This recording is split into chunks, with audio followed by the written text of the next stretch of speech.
Un objet est tombé du ciel et s'est écrasé au sol. Devant plusieurs témoins, un objet en flammes s'écrase au sol. C'était rond et des flammes sortaient à l'avant. Et un deuxième impact survient à 3200 km de là. Personne ne devait les suivre.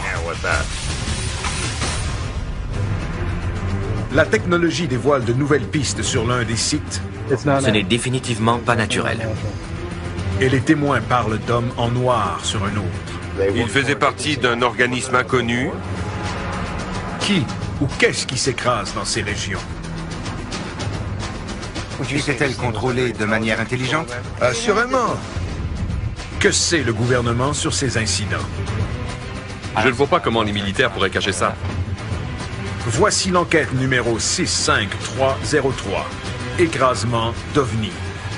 Whatever it was, they wanted it back.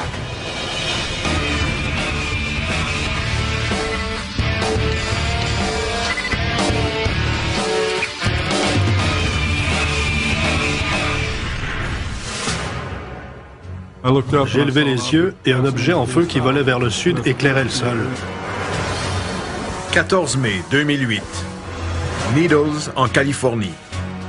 Dans la noirceur du matin, vers 3 heures, un pêcheur voit quelque chose qu'il n'oubliera jamais.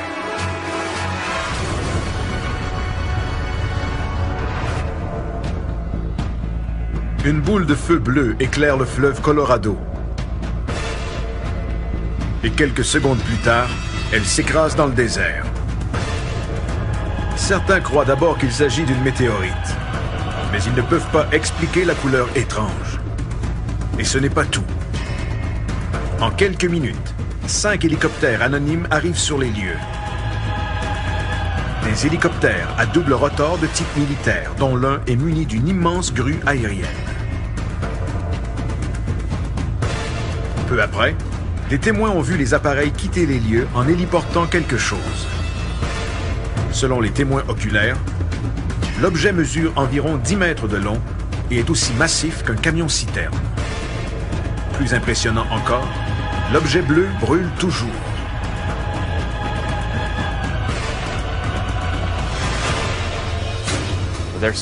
Les différents témoignages sont similaires et comportent tous une présence militaire sous forme d'hélicoptère qui serait venue nettoyer l'endroit.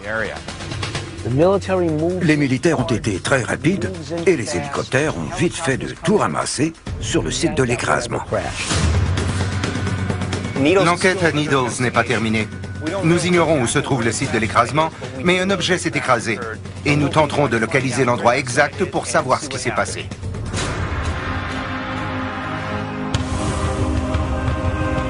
L'enquête débute à Needles, avec la recherche de nouveaux indices. Des gens sont persuadés que le désert cache encore des preuves de l'écrasement mystérieux.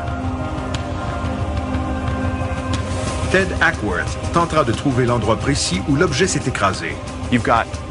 Si un objet volant s'est écrasé ici, c'est certain qu'il existe encore des preuves solides, physiques et scientifiques. Pat Oskert longera le fleuve à la recherche de marques au sol. En tant qu'enquêteur, c'est une belle occasion pour moi d'aller sur le terrain pour trouver des réponses. Bill Burns rencontrera des témoins oculaires qui ont assisté à l'incident en direct. Je veux savoir pourquoi les militaires continuent à nier qu'ils sont venus ici.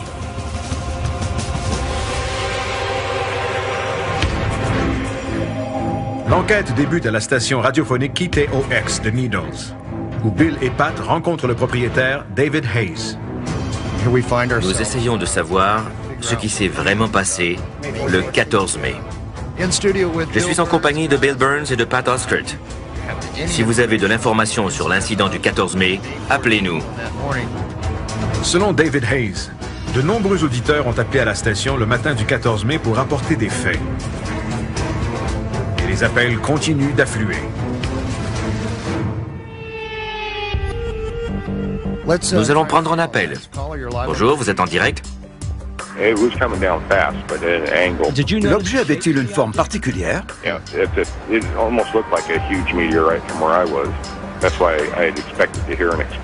D'accord. Plusieurs ont d'abord cru voir une météorite, mais ils ont changé d'avis en voyant la suite des événements. Je crois que cet objet sorti du ciel a été saisi ensuite, mais je n'ai aucune idée de ce que c'était, puisqu'ils l'ont ramassé tellement vite. Vite à quel point? Tout s'est fait en 20 minutes. Crois-tu qu'il était suivi? Je crois que oui. Autrement, comment aurait-il pu effacer toute trace aussi vite? Il savait que l'objet était là. Plusieurs témoins sont réticents à parler de l'événement en raison de l'implication des militaires. J'ai vu des véhicules sur l'autoroute et l'un d'eux était très étrange, avec des antennes et des dômes. Sur la plaque, j'ai lu « Gouvernement des États-Unis » et les fenêtres étaient teintées noires. Le chauffeur m'a percé de son regard. Un peu plus tard, David revoit les mêmes véhicules garés devant sa station radio.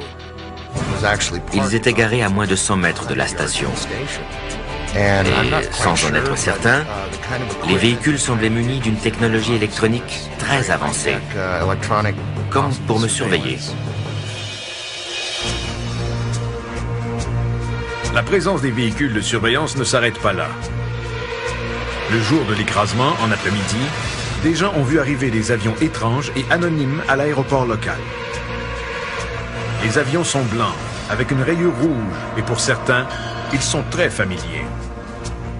L'autre partie intrigante de l'histoire concerne les avions Janet, qui ce matin-là arrivaient et décollaient de l'aéroport international de la région.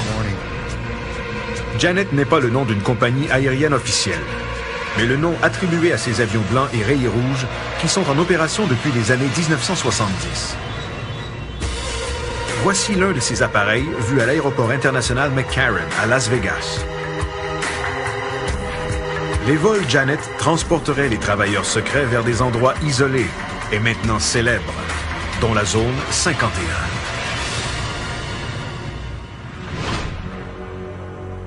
Pourquoi les gens les voient-ils à Needles le lendemain de l'écrasement? Bill se rend à l'aéroport Laughlin Bullhead pour y rencontrer le directeur, David Gaines, dans l'espoir d'obtenir la réponse. Les avions gouvernementaux viennent-ils ici? Oui, surtout leurs avions militaires. Avez-vous déjà vu un avion de la flotte appelé Janet? Non. Avez-vous déjà vu ici un avion blanc avec une rayure rouge sur le côté et des hublots teintés noirs transportant des passagers secrets? Non. Vous n'avez jamais entendu parler de cet incident et vous n'en savez rien? Je n'y accorde aucune crédibilité parce que ça ne s'est pas passé ici. Si vous l'aviez vu, mais que vous aviez reçu l'ordre de ne rien divulguer, que me diriez-vous en ce moment? Je vous dirais qu'aucun avion blanc n'est venu ici et que personne n'est au courant de quoi que ce soit.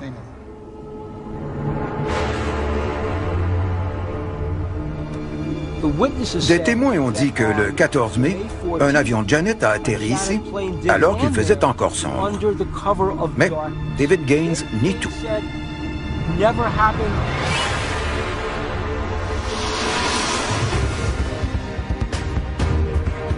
Puisque les témoins refusent d'en dire davantage sur les événements du 14 mai, l'équipe décide de chercher des preuves dans le désert. Pat prépare une expédition le long du fleuve Colorado. Son objectif consiste à trouver l'endroit exact de l'écrasement. Nous serons accompagnés de l'archéologue Garth Baldwin qui saura distinguer l'érosion naturelle des irrégularités d'un sol qui aurait subi un impact violent.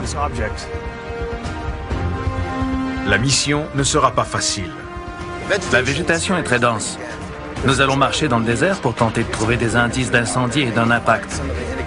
Si la nature a subi de tels chocs, les preuves devraient être apparentes. Fouiller le désert sera une tâche ardue. Mais de nouveaux développements pourraient aider l'équipe. Un témoin qui a entendu l'émission à la radio a décidé de parler. Il a une idée de l'endroit où s'est produit l'écrasement. Il s'appelle Frank Costigan. Un peu après 3 heures cette nuit-là, je suis sorti pour chercher mon chat et tout à coup, le sol a été éclairé. Pas au point de ressembler au lever du soleil, mais assez pour capter mon attention. Frank a beaucoup d'expérience en surveillance de vol d'avion. Avant de s'installer à Needles, Il était chef de police à l'aéroport international de Los Angeles.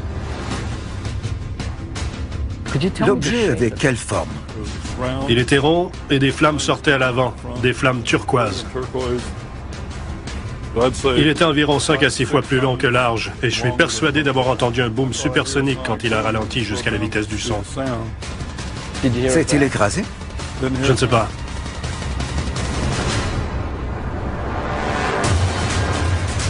Frank dit ne pas avoir entendu d'écrasement parce que l'OVNI a disparu à l'horizon en se dirigeant vers le sud, entre Needles et Topok, après avoir traversé le fleuve Colorado. Ce qu'il a vu lui est suffisant pour affirmer que cet objet n'avait rien d'ordinaire. Vous avez travaillé à LAX, n'est-ce pas? Oui, j'étais chef de police et surveillant général des opérations de l'aéroport. Durant votre carrière, avez-vous déjà vu voler un tel objet? Ce n'était pas un avion commercial, ni privé, ni militaire. Ça me semblait un vol contrôlé qui serait devenu incontrôlable. C'est mon opinion.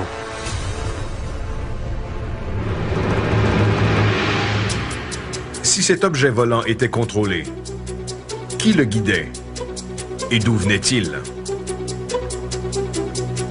Le désert près de Needles est entouré de bases et d'installations d'essais militaires. Au nord-ouest se trouve le champ de tir naval de China Lake. À l'est sont situés le fort Irwin de l'armée et la base du corps des Marines appelée 29 Palms. Plus au sud, on retrouve le polygone d'essai Yuma, où l'armée teste l'artillerie expérimentale à longue portée. Et bien sûr, l'endroit le plus intrigant de tous, la zone 51, au nord de Needles. En d'autres mots, nous sommes au beau milieu d'une zone chaude d'essais militaires. Ici, l'armée teste et fait voler des appareils auxquels le commun des mortels n'ose même pas rêver. Deux théories sont possibles. La première, que ce vaisseau était extraterrestre. Et la deuxième, qu'il était une invention de l'homme. La réponse est peut-être entre les mains d'un témoin qui dit avoir entendu l'impact. J'ai regardé vers le ciel et il est apparu.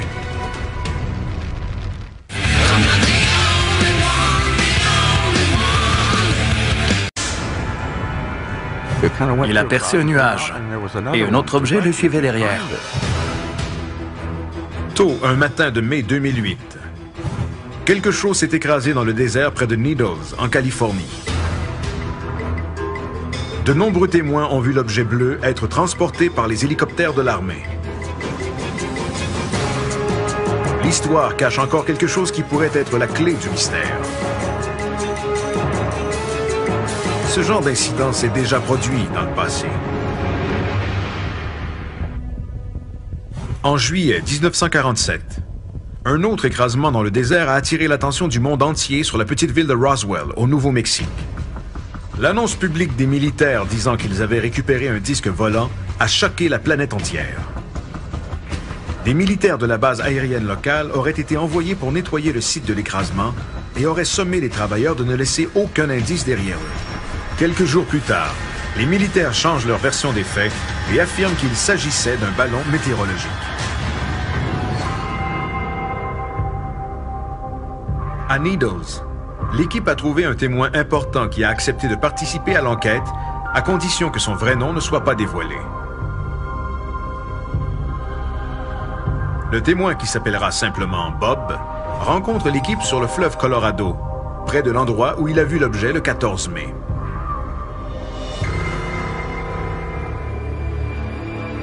J'étais en train de pêcher et à 3 heures du matin, le devant du bateau s'est subitement illuminé. J'ai levé les yeux et j'ai vu quelque chose d'étincelant, bleu, qui tombait du ciel. L'objet a traversé le fleuve au-dessus de mon bateau et il s'est écrasé au sol. J'ai entendu un bruit sourd. Où est-il tombé? À l'ouest de ma position, à environ 200 mètres de mon bateau, entre la voie ferrée et le fleuve.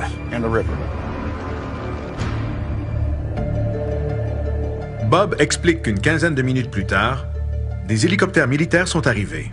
Un hélicoptère est apparu, puis un deuxième et un troisième.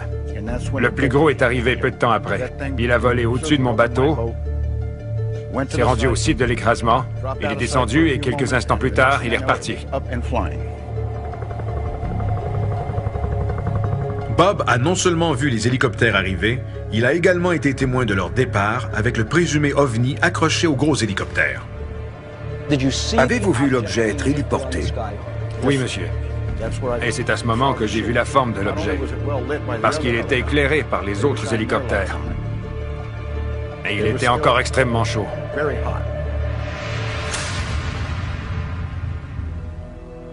Bob et Frank Costigan affirment que l'objet s'est écrasé dans la région désertique près du fleuve.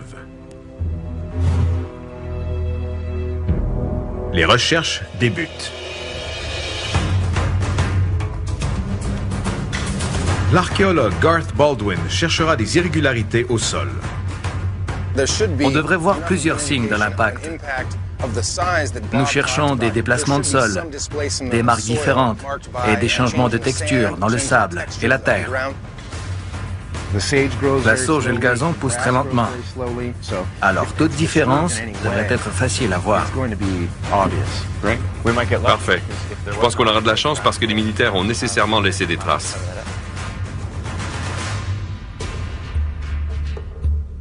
Trouver le site de l'écrasement sera éprouvant en raison des épais buissons de sauge qui couvrent le sol et qui peuvent facilement dissimuler l'endroit de l'impact.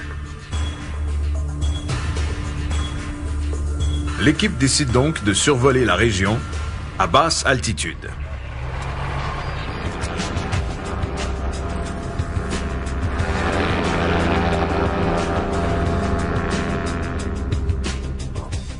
L'ultra-léger est muni d'une caméra à haute définition. Simultanément, Pat et Garth patrouillent le long de la berge du fleuve dans l'espoir d'apercevoir des indices. Ted et Bill, eux, refont le parcours de Bob en bateau. Quand nous serons prêts, on demandera à l'ultra-léger de survoler l'endroit, car du haut des airs, il est possible d'apercevoir des marques qu'on ne pourrait pas voir autrement. On arrive bientôt.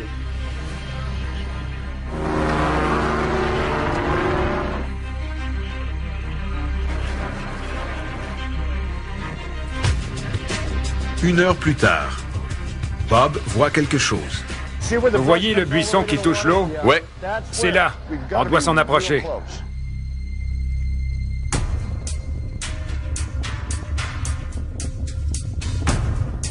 Bob reconnaît des points de repère, dont les lignes électriques et la topographie de la berge. La voie ferrée est juste là. Êtes-vous certain que c'est ici? C'est pourquoi j'en suis certain.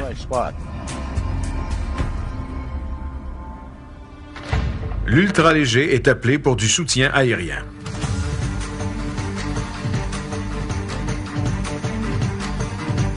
Après quelques survols, un site est localisé.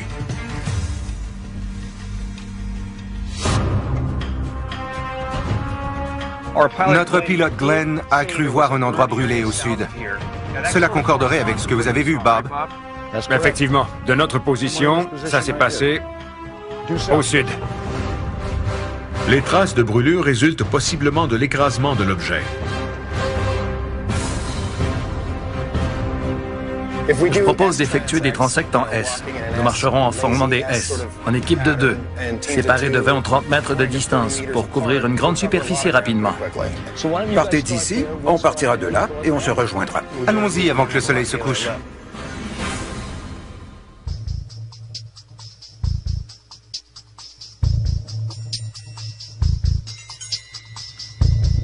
Avant même d'arriver à la région brûlée, Ted et Bill trouvent des signes d'un impact possible.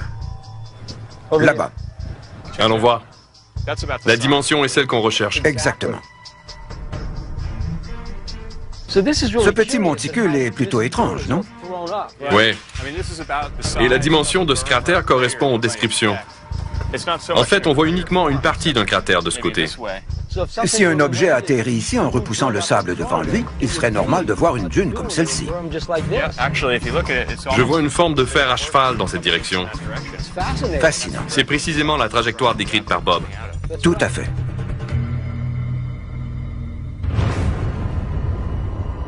Ted demande à Garth de se joindre à eux.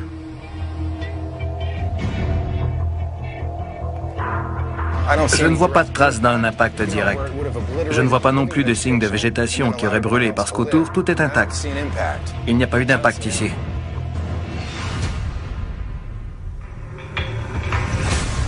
Le site de l'impact est un peu plus reculé dans les terres. Quelques heures plus tard, l'équipe l'aperçoit. Tout a brûlé ici. Tout ce qu'on voit a brûlé. Bob a dit que l'objet soulevé par l'hélicoptère était encore en flammes. Mais il n'a pas parlé d'une explosion. C'est vrai. C'est un peu contradictoire. Garth explique pourquoi il a des doutes. Ces parcelles de terrain brûlées sont probablement le résultat de feux de broussailles. Plusieurs buissons ont brûlé ici et là, mais ça me semble naturel. Il y a de la végétation bien vivante tout autour, et de la vieille végétation très sèche, qui aurait pris feu s'il s'agissait de l'endroit de l'impact.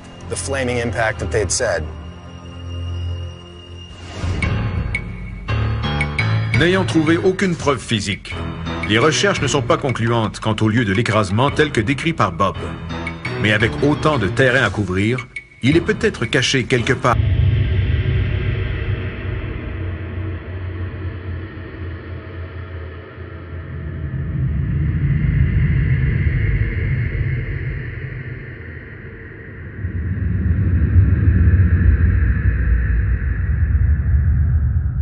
Dans la brousse.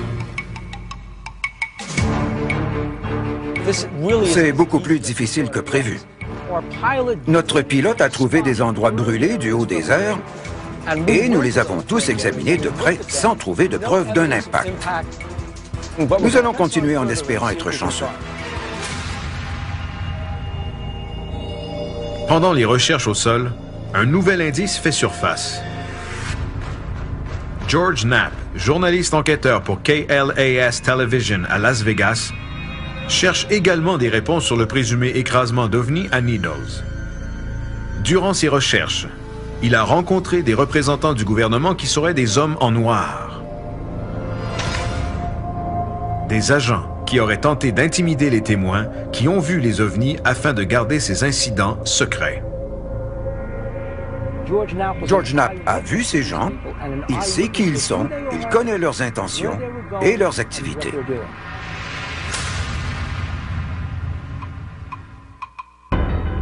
Pendant que Bill suit cette nouvelle piste, Ted et Pat tournent leur attention vers la Pennsylvanie, où l'enquête sur un écrasement d'OVNI dans la petite municipalité de Kecksburg vient de connaître un dénouement important. L'incident à Kecksburg est majeur pour les ovnistes. C'est le Roswell de la Pennsylvanie. Nous savons qu'un objet s'est écrasé, on l'a vu au bulletin de nouvelles. Nos nombreux instruments nous aideront premièrement à trouver le lieu de l'impact avec précision et ensuite à identifier ce qui se trouve sous le sol.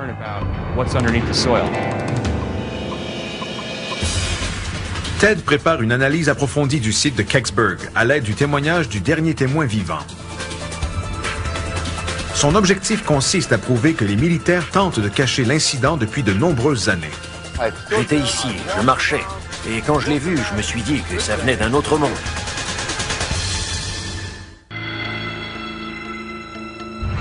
À Needles, en Californie, un objet éclatant qui semblait hors de contrôle s'est écrasé dans le désert.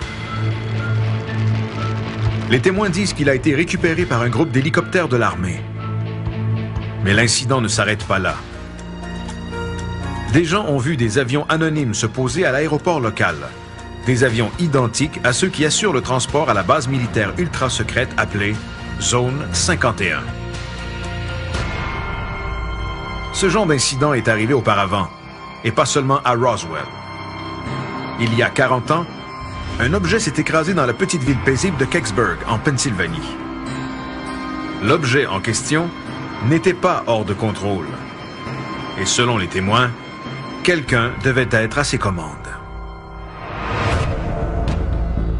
Le 9 décembre 1965, vers 16h45, un objet qui ressemble à une boule de feu se déplace dans le ciel. Mais plusieurs sont persuadés qu'il ne s'agit pas d'une météorite, parce que l'objet se déplace trop lentement. Peu importe ce qu'il est devenu incontrôlable et s'est écrasé. Par la suite, le fil des événements est presque identique à l'incident récent à Needles.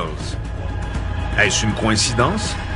Ou y a-t-il un lien entre ces deux écrasements qui sont survenus à 43 ans d'intervalle? Le 9 décembre 1965, vers 16h45, un objet qui ressemble à une boule de feu se déplace dans le ciel. Mais plusieurs sont persuadés qu'il ne s'agit pas d'une météorite, parce que l'objet se déplace trop lentement. Peu importe ce qu'il est, il est devenu incontrôlable et s'est écrasé. Par la suite, le fil des événements est presque identique à l'incident récent à Needles. Est-ce une coïncidence? Ou y a-t-il un lien entre ces deux écrasements qui sont survenus à 43 ans d'intervalle? Bill Burns rencontre Stan Gordon, l'enquêteur principal du dossier Kecksburg. Il travaille sur cette affaire depuis plus de 2 décennies. Les témoins m'ont tous dit que l'objet a tourné pour se diriger vers Kecksburg. Il est descendu de la même manière qu'un atterrissage contrôlé. Et quelques instants plus tard, les gens ont vu s'élever dans la forêt une colonne de fumée bleue qui s'est dissipée très rapidement. Selon ses recherches, des centaines, voire des milliers de personnes dans les États du Michigan, de l'Ohio et jusqu'en Ontario au Canada ont vu l'objet pendant sa trajectoire qui s'est terminée au site de l'écrasement à Kecksburg. Les services de police et les stations télé et radio étaient inondés d'appels. Tandis que l'objet se dirigeait vers Westmoreland County, les médias de cette région étaient également débordés de témoignages. Les témoins valident les dires de Stan Gordon. Suite à l'incident, leur petite ville a été assaillie. Tous les témoins ont affirmé n'avoir jamais vu ce qu'ils ont vu cette nuit-là. Pat rencontre l'un des témoins, Bill Bulebush, qui a vu l'objet voler et s'écraser à Westmoreland County. Bill, que s'est-il passé? J'ai entendu un drôle de bruit et j'ai vu une boule de feu rouge venir dans ma direction. Je suis resté là à la regarder et elle a survolé la montagne, a tourné lentement et elle est ensuite revenue par ici. C'est à ce moment-là qu'elle a commencé à descendre. On aurait dit qu'elle cherchait un endroit où se poser. Était-elle contrôlée de manière intelligente? Assurément. Bill Bulebush est ensuite monté dans sa voiture pour aller voir ce qu'il croyait être un écrasement. J'ai pris ma lampe de poche, j'ai marché dans la forêt et je l'ai vu. Je me suis dit que personne n'en sortirait. L'objet n'avait ni hublot, ni rivet, rien du tout. Vous l'avez vu de près? À moins de 3 mètres. Est-ce qu'il fumait? Oui, et ça sentait le soufre. Comme des œufs pourris. Bill Bulebush nous a grandement aidé à éliminer les explications plus prosaïques, telles que l'écrasement d'une météorite, d'un avion ou d'une capsule. Il a vu la boule de feu tourner et il affirme hors de tout doute qu'elle était contrôlée de manière intelligente.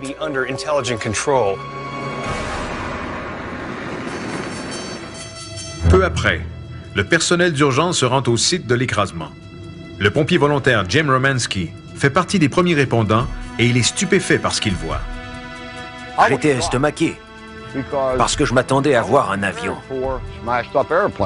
C'était plutôt un énorme morceau de métal, en partie enfoncé dans un fossé. Pouvez-vous décrire comment il était enfoncé? Il faisait nuit, mais j'ai vu des tas de branches autour parce que l'objet avait accroché des arbres en s'écrasant. Jim dit que l'OVNI avait la forme d'un gland, marqué d'inscriptions étranges tout autour. Cette description est rare. Les ovnis sont généralement triangulaires ou en forme de disque. Mais ce n'est pas tout. Ces étranges hiéroglyphes rappellent une autre enquête menée à Bentwaters, où un ovni se serait posé près d'une base militaire britannique en 1980. L'OVNI arborait également des hiéroglyphes semblables à ceux dont parlent les témoins à Kecksburg. Aviez-vous déjà vu ça? Non, jamais de ma vie.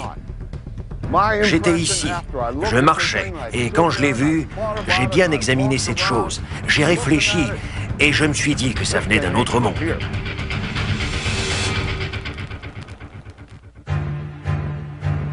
43 ans plus tard, un événement semblable se produit à Needles. Au cours des heures qui ont suivi l'écrasement, des douzaines de militaires de l'armée terrestre et de l'air sont arrivés sur les lieux. Ils ont sécurisé l'endroit et ont interdit au public d'y accéder. À l'intérieur du périmètre de sécurité, ils ont effectué des recherches intensives.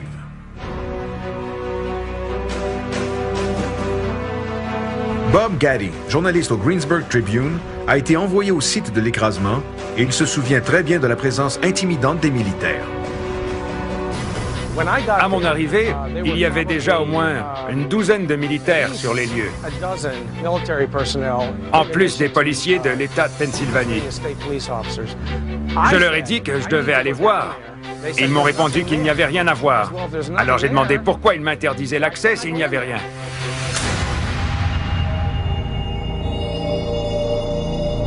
Bob Gaddy dit à Pat que les militaires et non les policiers étaient clairement en charge des opérations.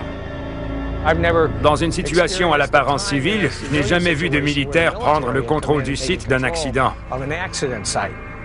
Pourquoi l'armée était-elle sur place? Les militaires nous ont arrêtés, ils étaient armés et j'ai donc cessé d'avancer, ainsi que mon collègue Ron. Nous leur avons parlé quelques instants et on nous a dit de retourner d'où on venait. Il m'a pointé du doigt en disant que personne ne devait les suivre. Des témoins ont raconté à Stan Gordon que plus tard dans la soirée, ils ont vu un gros camion à plateforme entrer dans le périmètre de sécurité. Environ 1 heure plus tard, il est reparti en trombe en portant un gros objet dissimulé par une toile. Si quelqu'un avait marché devant le camion, il se faisait écraser. Durant son enquête, Stan Gordon a rencontré Jim Romanski, Bill Bulebush et plusieurs autres témoins qui l'ont mené à l'endroit où l'objet s'est écrasé. Ces témoins, rencontrés individuellement, lui ont tous indiqué le même endroit. J'ai bon espoir de trouver l'endroit exact où ils m'ont conduit il y a 27 ans. Il y a manifestement eu un écrasement, et j'apporterai un géoradar qui nous aidera à trouver de nouvelles preuves. Non seulement Stan a rencontré des témoins qui nous ont indiqué le même endroit, mais les chances que nous y trouvions des débris sont excellentes. Les témoins et les enquêteurs ont déjà scruté cet endroit, mais jamais avec de l'équipement technologique moderne. Ces marques pourraient-elles indiquer qu'un objet s'est écrasé ici? Est-ce possible? C'est possible. À travers le pays, l'incident à Needles est connu du public lorsque des gens rapportent avoir vu les tristement célèbres hommes en noir. Ils sont des agents fédéraux. Ça venait d'un autre monde. En décembre 1965, un objet en flammes a survolé le ciel du Canada, du Michigan et de l'Ohio. À ces endroits, des témoins disent que ces débris sont tombés au sol, qu'ils ont entendu un boom supersonique et un sismographe aurait même enregistré l'impact. Aucune de ces preuves n'a fait surface, et seule la petite ville de la Pennsylvanie, Kecksburg, a fait l'objet d'une enquête.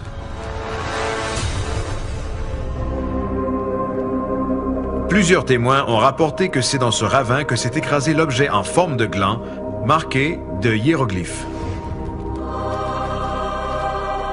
Cet endroit est maintenant devenu le point central de l'enquête. L'équipe est accompagnée du chercheur Stan Gordon, du géologue Steve Kite et du spécialiste en électromagnétisme Pete Hutchinson. Gordon compare l'endroit à une photographie qu'il a prise en 1985 et croit se trouver à l'emplacement où l'OVNI s'est écrasé. Cet endroit correspond-il à la photo? Ted, ça ne pourrait pas correspondre davantage. Je pense qu'elle a été prise environ 2 ou 3 mètres derrière nous, dans cette direction. Je vois 1 ou 2 poteaux de clôture. Voici du barbelé et un poteau. Il y a un autre poteau là-bas.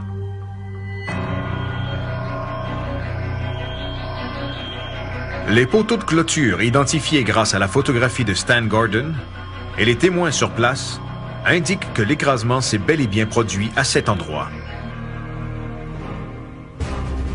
Pourtant, pendant des années, les sceptiques ont clamé que les dommages subis par le ravin avaient été causés par une sonde spatiale russe.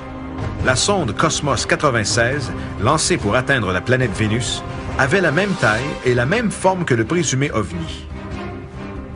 Toutefois, même cette explication a été rejetée récemment. Selon le Centre national des données scientifiques de la NASA, l'armée de l'air a suivi les données de Cosmos 96 qui indiquent que le déclin d'orbite de la sonde s'est effectué plus tôt que 16h43, heure normale de l'Est, le 9 décembre.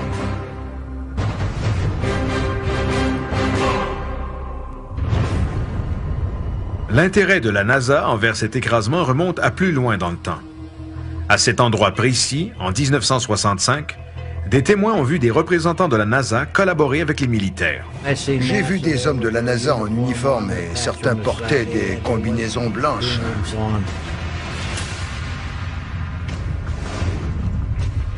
Tout cela rappelle Roswell et les méthodes secrètes employées lors de cet écrasement. Un gros camion avait rapporté quelque chose caché sous une toile durant la nuit. Est-ce possible qu'ils aient laissé des traces que l'équipe pourra trouver après toutes ces années?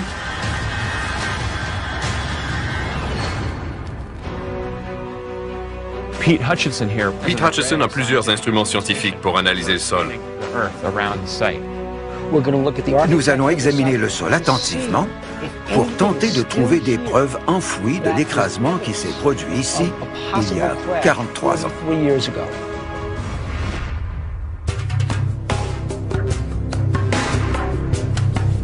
Pete Hutchison et son adjoint Brian commencent le balayage électromagnétique du sol. L'instrument envoie de l'énergie électromagnétique dans le sol et l'humidité transporte les ondes qui sont sensibles aux métaux. Nous trouverons les métaux et toute conductivité anormale du sol? Oui. Alors mettons-nous au travail.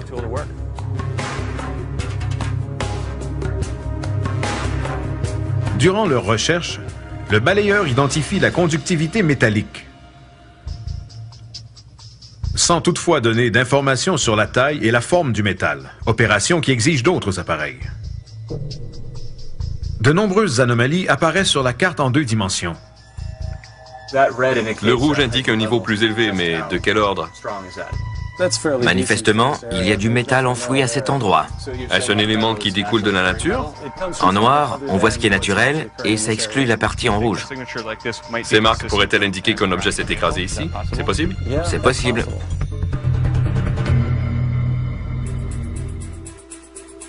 Selon Pete Hutchison, l'aspect inhabituel réside dans la concentration de métal anormalement élevée pour cette région de la Pennsylvanie. Il propose donc à l'équipe de creuser pour en déterminer la source. Ces données nous indiquent où concentrer nos recherches. Il faut maintenant creuser pour en savoir davantage. On doit creuser? Exactement. L'équipe doit exposer le site avant la noirceur. Pat participe également aux fouilles. Et une fois le sol dégagé, Pete se sert du radar qui pénètre le sol pour identifier la taille du morceau de métal. Venez voir. Il commence ici. On le voit ici et jusque-là. Ce n'est définitivement pas quelque chose de naturel. Le soleil étant sur le point de se coucher, les fouilles devront attendre au lendemain matin. D'où vient ce métal enfoui sous le site présumé de l'écrasement? Je suis impatient de continuer les fouilles pour avoir des réponses.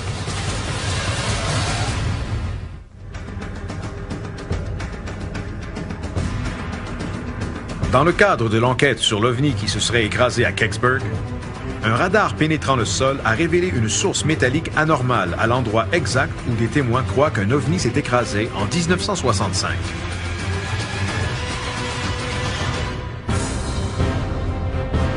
L'équipe a découvert l'emplacement et s'apprête maintenant à creuser pour identifier la source métallique. En quelques minutes, l'équipe se heurte à un obstacle impénétrable.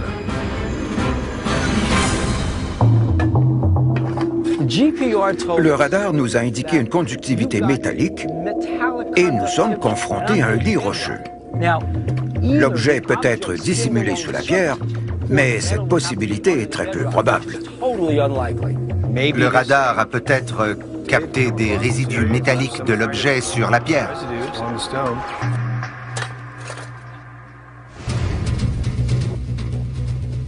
Des analyses plus approfondies révèlent que le radar a confondu lit rocheux et anomalie métallique. Selon Pete Hutchinson, la pierre est probablement très ferreuse. Les pierres peuvent être hautement ferreuses et ça a faussé les données du radar. Ce n'est donc pas relié à l'écrasement.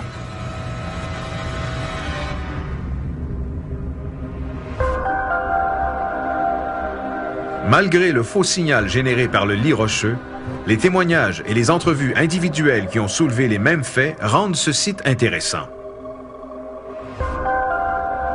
Tout le monde s'entend. Un objet s'est écrasé ici selon tous les témoins et la présence des militaires qui en ont pris possession. On n'a rien trouvé aujourd'hui, mais un objet s'est tout de même écrasé ici à Kecksburg.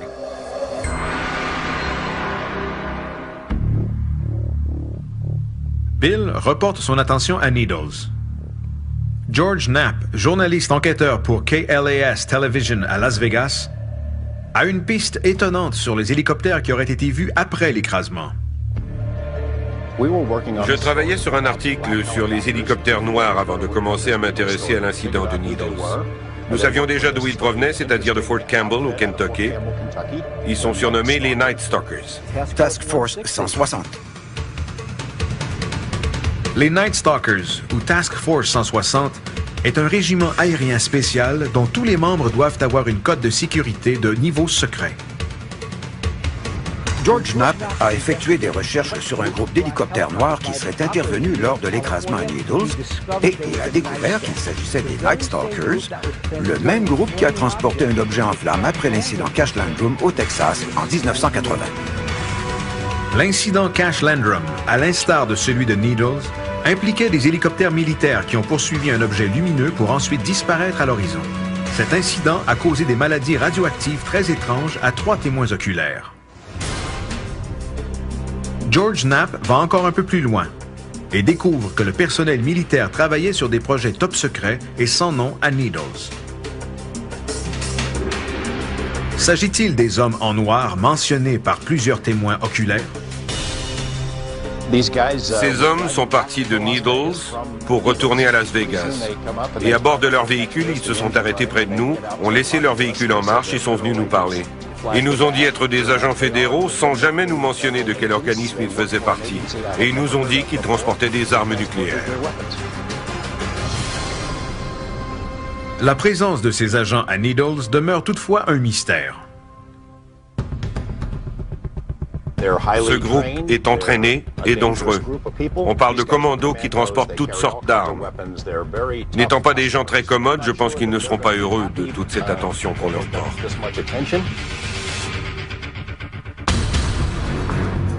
Malgré leur présence, George ne croit pas que ces agents étaient des hommes en noir, ni qu'ils avaient un rapport avec l'écrasement à Needles. Pourtant, à Needles et à Kecksburg, des témoins oculaires ont vu de gros objets être héliportés par de gros appareils militaires. Si cette agence mystérieuse n'était pas en charge, qui l'était? Nous avons un tas de récits de gens qui ont vu des hommes d'une agence fédérale étrange dans des VUS noirs à Needles le lendemain de l'écrasement d'un présumé ovni. Ces récits sont véridiques.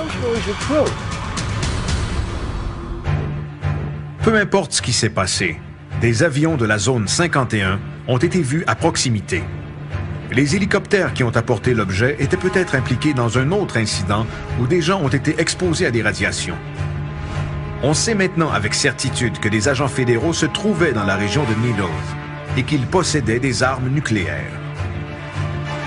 Cet objet qui s'est écrasé aurait-il un lien avec un appareil qui transportait une technologie nucléaire? Émettait-il des radiations et était-il secret au point d'être basé à la zone 51? Ce qui nous manque, ce sont des preuves irréfutables qu'un écrasement s'est produit. Nous savons que les militaires cachent de l'information.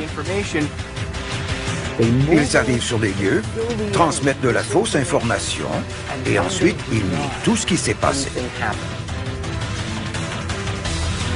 Les sites d'écrasement étant nettoyés au point de ne laisser aucune trace, sous-entendent-ils que ces incidents menacent la sécurité nationale? Peu importe ce qui tombe du ciel, les militaires tiennent à garder ces événements secrets.